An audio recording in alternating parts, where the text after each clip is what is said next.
여러분들과 함께 안디옥 교회와 그리스도인이라는 제목으로 함께 말씀 나누려고 합니다. 오늘 본문은 이제 이방 땅에 최초로 교회가 탄생하는 그러한 순간입니다. 사도행전에 보면 유명한 두 개의 교회가 등장하는데 하나는 예루살렘 교회이고 또 하나는 안디옥 교회입니다. 예루살렘 교회는 바로 이 땅에 세워진 최초의 교회이면서 또한 유대인의 교회입니다. 그러나 이 안디옥 교회는 이방 땅에 세워진 그런 최초의 교회라고 할 수 있습니다. 뿐만 아니라 또한 이 안디옥 교회는 사도 바울을 선교사로 파송한 그러한 교회라고 할 수 있습니다. 사도 바울이 땅끝까지 복음을 전할 수 있었던 것은 바로 이 안디옥 교회가 선교사 사도 바울을 계속해서 중보하고 기도하며 후원을 했기 때문에 선교사 바울은 땅끝까지 복음을 전할 수 있었던 것이었습니다. 오늘 본문은 바로 안디옥 교회가 이제 어떻게 태동하게 되었는지, 그리고 또 이 안디옥 교회가 어떤 사역과 사명을 감당하고 있는지를 오늘 말씀을 하고 있습니다. 그래서 오늘 여러분들과 함께 이 안디옥 교회의 모습을 보면서 오늘 우리 대북교회가 이제 창립 67주년을 맞이하고 앞으로 이제 계속해서 나아가야 될 우리 교회의 청사진 또 비전들을 안디옥 교회를 통해서 오늘 본문을 통해서 함께 묵상을 해보려고 합니다. 이 시간 우리 먼저 본문 19절 말씀을 함께 보도록 하겠습니다. 19절입니다. 시작. 그때에 스데반의 일로 일어난 환란으로 말미암아 흩어진 자들이 베니게와 구브로와 안디옥까지 이르러 도를 유대인에게만 말씀을 전하는데, 자, 여기 보니까 스데반 일로라고 했습니다. 여기서 스데반 일이란 바로 스데반의 순교를 가리키고 있습니다. 예수님께서 부활하고 성천한 이후에 오순절 마가 다락방에서 120명의 성도들이 간절히 기도하는 가운데 하늘에서 급하고 강한 바람 같은 성령이 임하게 되었습니다. 그곳에 모여있는 모든 성도들은 다 성령의 충만함을 받고 성령의 능력을 체험한 성도들은 이제 예루살렘 교회가 이제 시작이 되었습니다. 바로 지난 주일이 바로 성령 강림 주일이었던 거죠. 이렇게 예루살렘 교회가 탄생하게 되었던 것입니다. 그런데 놀랍게도 이 예루살렘 이 교회는 성령의 능력으로 날마다 부흥하게 되었습니다. 하루에 3,000명, 5,000명의 사람들이 교회로 몰려들어 회개하고 세례를 받으며 주님을 믿는 그러한 놀라운 역사가 일어나게 되었던 것입니다. 그런데 이렇게 교회가 영적으로 크게 부흥하고 성장하고 있을 때 안타깝게도 뜻하지 않는 스데반 집사의 순교가 일어나게 되었던 것입니다. 그리고 이 이후에 예루살렘 교회는 정말 감당하기 어려운 큰 박해가 계속해서 휘몰아쳤던 것입니다. 그래서 성도들은 할 수 없이 더 이상 예루살렘에 머물 수가 없어서 그들은 유대와 사마리아 지역으로 흩어질 수밖에 없었던 겁니다.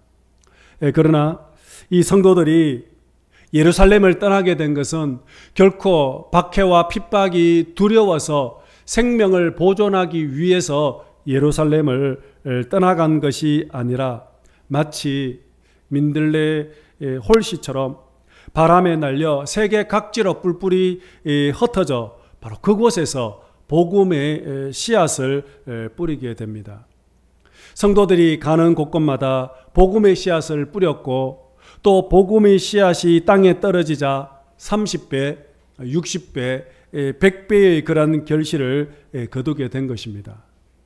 바로 이러한 맥락 속에서 오늘 바로 본문이 바로 이렇게 예루살렘에서 흩어졌던 사람들이 베니게와 구브로, 안디오게까지 찾아와서 하나님의 말씀을 전했다라고 했습니다. 그런데 이들이 뿌린 이 복음의 씨앗을 통해서 어떤 역사가 일어나게 되었습니까? 그 다음 구절 20절 21절 말씀 보도록 하겠습니다. 시작. 그 중에 구브로와 구레네 몇 사람이 안디옥에 이르러 헬라인에게도 말하여 주 예수를 전파하니 주의 손이 그들과 함께 하시매 수많은 사람들이 믿고 주께 돌아오더라. 아멘. 여기 보니까 몇 사람이 안디옥에서 주 예수를 전파했더니 수많은 사람들이 주님께 돌아왔다라고 했죠. 여기서 눈여겨볼 단어가 하나 있습니다. 바로 몇 사람입니다. 여기서 몇 사람이 몇 명인지 알 수 없지만 아마 소수의 사람들이 지금 안디옥에 도착하여 예수 그리스도의 복음의 씨앗을 뿌렸습니다. 그런데 이들이 전한 이 복음의 씨앗을 통해서 그 땅에 수많은 사람들이 주님께 돌아왔다라고 했습니다. 즉 이들을 통해서 이 안디옥에 영적 부흥이 찾아오게 되었다라는 것입니다. 여러분, 우리나라도 1885년 4월 5일 부활주일 아침에 언더우드, 아펜젤러 두 명의 선교사님이 조선 땅에 들어와 복음의 씨앗을 뿌리게 되고 그 후로 선교 100년 만에 세계에서 가장 부흥한 나라로 바뀌어지지 않았습니까? 우리 타이페이, 우리 한국교회는 어떻습니까? 1949년에 우리 장개석 국민당 총통이 중국의 국공 내전에서 패하게 되어 대만으로 건너올 때 그때 상해에서 사역을 하던 정성원 전도사도 상해에서 함께 대만으로 건너오게 되었습니다. 그래서 그해 1949년에 지륭 한국교회를 개척하게 되고 그리고 1955년 1월에 까오슝 한국교회를 개척한 후에 3년 뒤에 1957년 5월 27일에 바로 우리 타이페이 한국교회를 개척하게 됩니다. 그 후 우리 대북교회는 우리 개화삼, 홍동겸, 그리고 김응삼, 김다룬 원로 목사님을 지나서 오늘 여기까지 오게 되었습니다.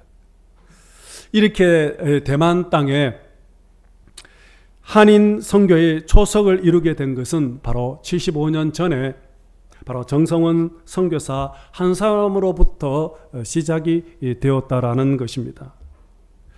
대만 한인의 어머니라고 그렇게 불려지는 이 정성원 선교사는 연약한 여성의 몸으로서 70여 년 전에 심었던 이 복음의 미랄이 이제 삭이 나고 자라나서 오늘 우리 타이페이 한국교회가 창립 67주년을 맞이하게 된 것입니다. 또한 우리 대북교회가 대만에서 가장 큰 한인교회로 우뚝 설 수 있게 된 것은 그동안 수많은 믿음의 선배들, 성도들의 헌신과 희생이 있었기 때문에 가능했던 것이었습니다. 많은 믿음의 선배들, 특별히 지금 현존하는 우리 교회의 역사의 우리 은퇴 권사님들은, 지금 우리 앞에 계시는 은퇴 권사님들은 현존하는 우리 교회의 역사 아닙니까? 특별히 이분들의 젊은 시절 정말 우리 교회를 위해서 정말 충성하고 헌신하신 그 눈물겨운 이야기를 여러분 들어보면 오늘 우리의 교회가 이렇게 성장하고 부흥한 것은 결코 우연이 아니다라는 그런 생각을 지울 수 없습니다. 정말 교회를 위해서 정말 아낌없는 수고, 헌신하셨기 때문에 지금도 교회를 위해서 내 몸처럼 봉사하시는 분들이 계셨기 때문에 오늘 우리의 교회가 이렇게 아름다운 모습으로 성장하고 부흥했던 것이었습니다. 참으로 교회를 위해서 참으로 수고해 주신, 헌신해 주신 우리 여러 성도님들께 참으로 진심으로 감사를 드립니다. 하나님은 언제나 이렇게 헌신된 한 사람을 통해서 하나님의 역사를 이루어 가십니다. 예루살렘에 큰 박해와 고난의 비바람이 불어와 성도들은 어쩔 수 없이 예루살렘을 떠날 수밖에 없었지만 내 의지와 상관없이 멀리 안디옥까지 날아갈 수밖에 없었지만 오히려 그 안디옥 땅에 새로운 이런 부흥의 바람이 일어나기 시작을 했던 것이었습니다. 이렇게 하나님은 언제나 하나님의 마음에 합당한 그 한 사람만 있으면 헌신된 그 한 사람을 통해서 하나님의 역사를 써내려 가십니다. 하나님은 왜 무리가 아니라 왜 헌신된 그 한 사람을 찾으시는 것일까요? 바로 오늘 본문 그 다음 구절에 보시면은 주의 손이 그들과 함께 하셨다라고 했습니다. 그래서 그 결과 수많은 사람들이 주님께 돌아왔다라고 하고 있습니다. 하나님은 결코 많은 무리를 통해서 역사하지 않고 하나님의 손에 사로잡힌 그 사람을 통해서 복음의 역사, 하나님의 나라의 역사를 써내려 갔다라는 것입니다. 저는 오늘 예배드리시는 저와 여러분들이 바로 이 시대에 하나님이 찾으시는 바로 그 한 사람이 되기를 원합니다.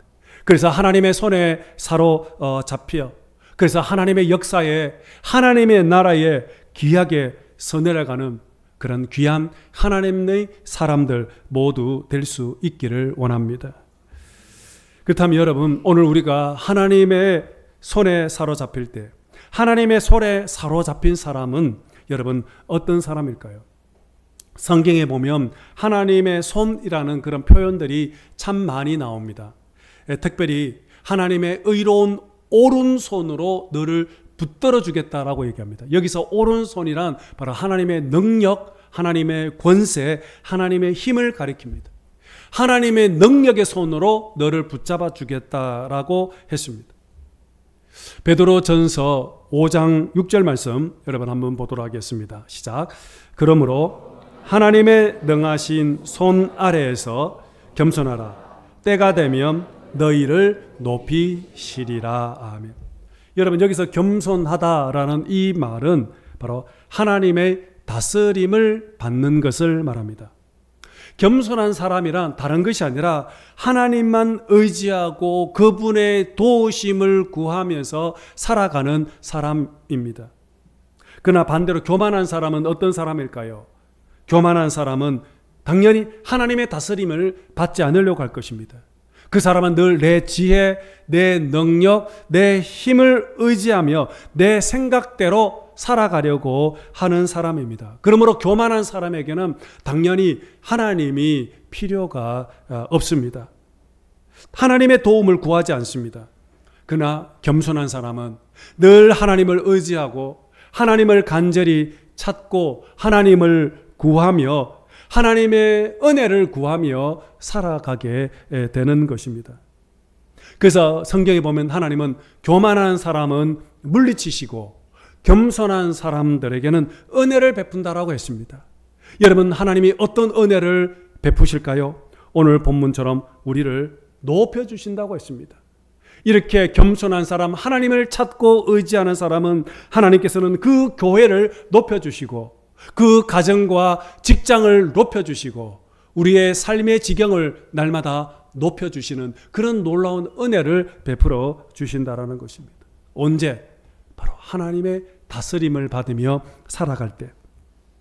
저는 오늘 주님의 손이 오늘 여러분들과 함께 하시고 오늘 주님의 능력의 손이 여러분의 가정과 직장과 사업장과 그리고 오늘 우리 교회 위에 하나님의 손이 머물러 하나님의 능력이 나타나는 그래서 우리의 삶의 지경이 더욱더 높아지는 그런 아름다운 놀라운 역사가 일어날 수 있기를 다시 한번 주님의 이름으로 축복합니다. 오늘 본문 22절 23절 말씀 보도록 하겠습니다. 시작. 예루살렘 교회가 이 사람들의 소문을 듣고 바나바를 안디옥까지 보내니 그가 이르러 하나님의 은혜를 보고 기뻐하여 모든 사람에게 굳건한 마음으로 주와 함께 머물러 있으라 권하니. 자, 안디옥에 예수를 믿는 사람이 늘어났다는 이야기를 예루살렘 교회가 듣게 됩니다. 그래서 예루살렘 교회는 안디옥에 바나바를 파송을 하게 됩니다. 그래서 이제 바나바는 안디옥 교회의 담임 목사가 되는데, 그렇다면 안디옥에 파송한 이 바나바는 어떤 사람인가 하는 것입니다. 24절 보겠습니다. 24절입니다. 시작. 바나바는 착한 사람이요 성령과 믿음이 충만한 사람이라 이에 큰 무리가 죽게 더하여 지더라 하면, 바나바를 착한 사람이라고 하고 있습니다. 여러분, 이 말은 바나바는 인격적으로 훌륭한 사람이다라는 그런 뜻입니다. 뿐만 아니라 바나바는 성령과 믿음이 충만한 사람이라고 했습니다. 정리하면 바나바는 신앙만 좋은 사람이 아니라 인품, 인격까지도 다른 사람들에게 본이 되고 칭찬을 듣는 사람이었다라는 것입니다. 성경은 바나바가 신앙만 좋은 사람이 아니라 신앙도 좋은 사람이라는 것을 지금 강조하고 있습니다. 여러분, 왜 성경은 바나바를 착하다라는 것을 강조하고 있을까요? 바로 그것은 바나바가 어떤 사람인가를 밝히는데 중요한 열쇠입니다. 이 바나바가 성경에 처음으로 소개된 것을 보면은 바나바가 착하다라는 이 말이 무엇을 의미하는지 우리가 알 수 있습니다. 자, 사도행전 4장 36절 말씀 보겠습니다. 시작. 구브로에서 난 레위족 사람이 있으니 이름은 요셉이라. 사도들이 일컬어 바나바라, 번역하면 위로의 아들이라 하니. 자, 바나바의 원래 이름은 요셉이었습니다. 그는 레위 지파의 후손이었습니다. 즉 제사장 가문의 후손으로 믿음의 가문에서 태어나서 조상들로부터, 부모로부터 믿음을 상속을 받은 훌륭한 믿음의 아들이었습니다. 그런데 사도들이 그를, 요셉을 바나바, 즉 위로의 아들이라는 그런 별명을 붙여 주었던 것입니다. 여러분, 위로가 무엇입니까? 바로 위로란 바로 남의 괴로움이나 슬픔을 달래주고 따뜻한 말이나 행동을 베풀어 주는 것, 그것이 위로 아니겠습니까? 낙심한 사람이 있다면 다가가서 힘과 용기를 불어넣어 주고, 슬픔을 당한 사람이 있다면 다가가서 그 사람의 눈물을 닦아주고, 상처를 받은 사람이 있다면 그 사람의 상처를 사매해주고, 또 마음의 위로와 회복을 주는 것, 이것이 위로 아니겠습니까? 당시 초대교회는 많은 어려움이 있었습니다. 고통을 당하는 성도들이 너무나도 많았습니다. 그래서 성도들 중에 낙심하고 절망하고 상처받은 성도들이 너무나도 많이 있었습니다. 그래서 성도들은 많은 위로가 필요했던 것이었습니다. 그런데 바나바는 바로 그런 사람들을 찾아가서 격려하고 또 용기를 붙들어 넣어주고 권면하면서 새 힘을 불어넣어주고 희망을 불어넣어주는 그런 게 했던 것 같습니다. 그래서 많은 사람들이 바나바를 통해서 위로를 받고 또 힘을 얻었던 것 같았습니다. 그래서 사도들은 요셉을 보면서, 요셉, 너는 이제 바나바라, 너는 위로의 아들이라, 그렇게 이름을 붙여 주었던 것 같습니다. 가만히 돌아보면 우리 교회 안에도 바나바와 같은 사람이 참 많이 있습니다. 이 사람과 대화를 나누고 있으면, 함께하고 있으면 참 마음이 편해지고 또 기분도 좋아지고 또 계속 만나고 싶고 대화를 나누다 보면 용기가 그렇게 얻게 될 때가 있습니다. 근데 이 사람은 잘 드러나지가 않습니다. 그리고 또 말도 별로 없습니다. 하지만 그분이 지나간 자리, 그 자리에 사람들은 잔잔한 그러한 감동을 받게 됩니다. 여러분, 교회 안에 이렇게 바나바와 같은 사람들이 많을수록 그 교회는 어떤 교회가 될까요? 아마 평안한 교회, 은혜로운 교회, 행복한 교회가 되지 않겠습니까? 교회 안에 위로자가 많으면 많을수록 더 많은 사람들이 교회 안으로 찾아오지 않겠습니까? 하지만 교회 올 때마다 우리가 상처를 받게 되면 여러분 어떻게 될까요? 아마 상처받은 그 사람은 심각하게 고민을 할 겁니다. 내가 이 교회를 계속 다녀야 될까? 아마 그런 고민에 빠지게 될 겁니다. 저는 오늘 우리 대북교회가 참으로 상처를 사매해주고 위로하고 용기와 소망을 불어넣어주는 그런 아름다운 교회, 은혜가 넘치는 교회, 참으로 바나바와 같은 그런 성도들로 가득한 그러한 은혜로운 교회가 될 수 있기를 주님 이름으로 축복합니다. 여러분, 철학자 아리스토텔레스를 잘 아실 것입니다. 철학자 아리스토텔레스는 사람을 설득하기 위해서는 세 가지의 능력이 있어야 된다라고 했습니다. 그것을 설득의 3요소라고 했는데 바로 로고스, 파토스, 에토스입니다. 이 로고스는 바로 논리적인 그러한 설득입니다.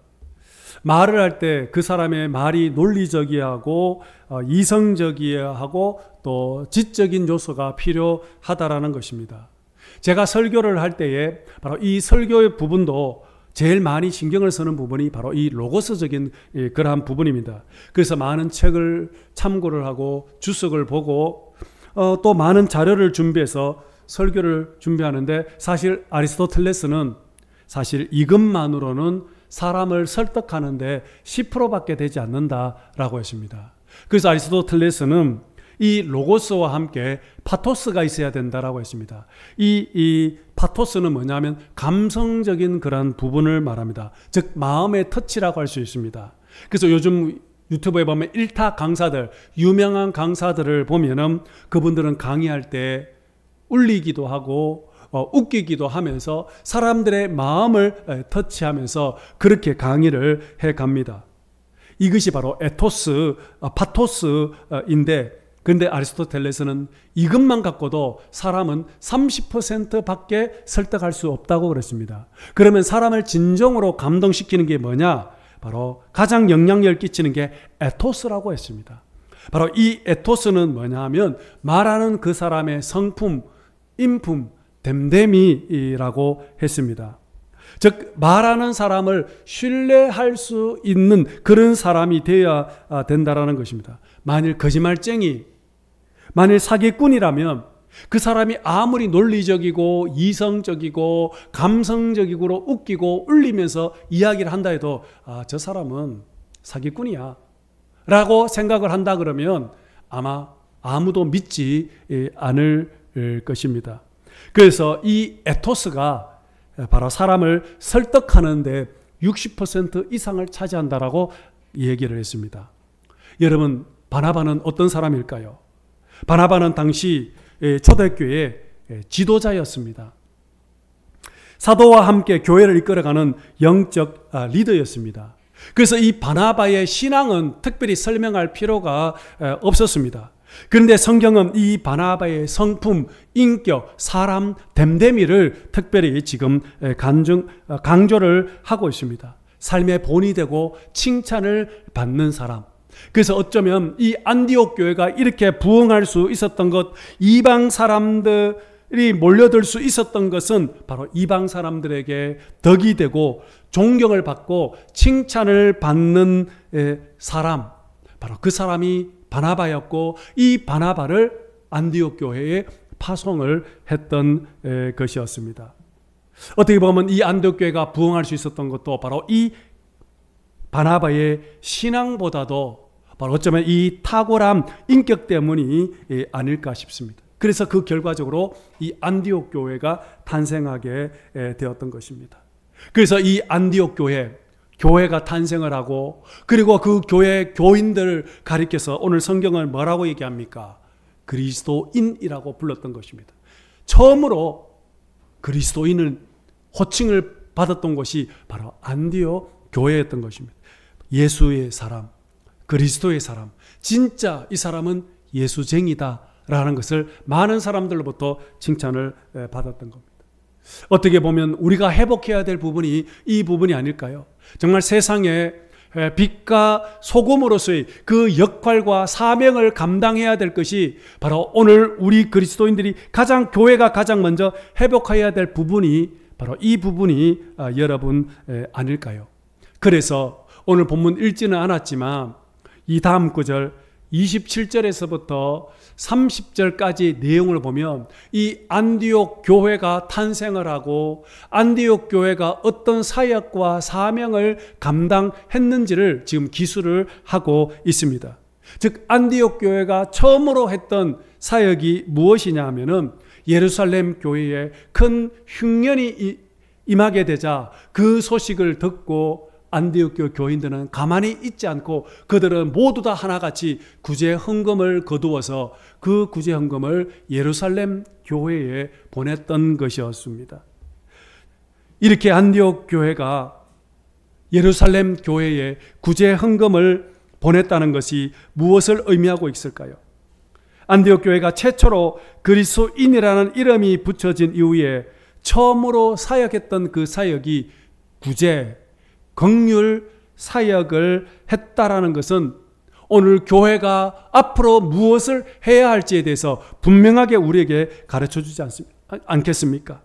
배고프고 가난한 이웃들을 외면하지 않고 그들에게 그리스도의 사랑으로 다가갔다는 것입니다.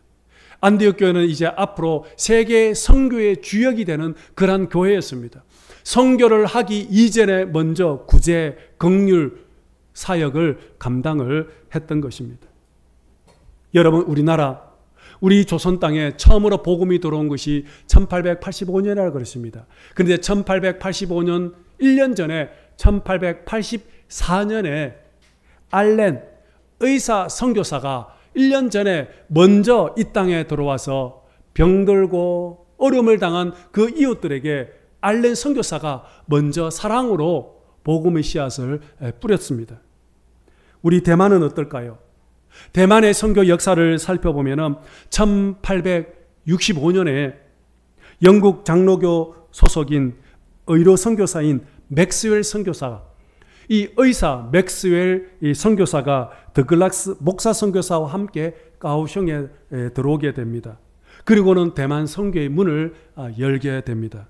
그런데 여러분, 이 맥스웰 의사 선교사는 대만 선교의 아버지라고 그렇게 불려지고 있습니다. 바로 이 의사, 이렇게 선교의 아버지라고 불려지는 이 맥스웰 의사 선교사가 바로 이 대만 선교에 지대한 영향력을 끼쳤던 것이었습니다. 이렇게 선교사들이 들어와서 교회만 세우는 것이 아니라 병원도 세우고 학교도 세우고 고아원도 세우고 양로원도 세우고 지역사회에 선한 그러한 많은 영향력을 감당하여 결국에는 복음이 그 땅에 전파되었던 것이었습니다.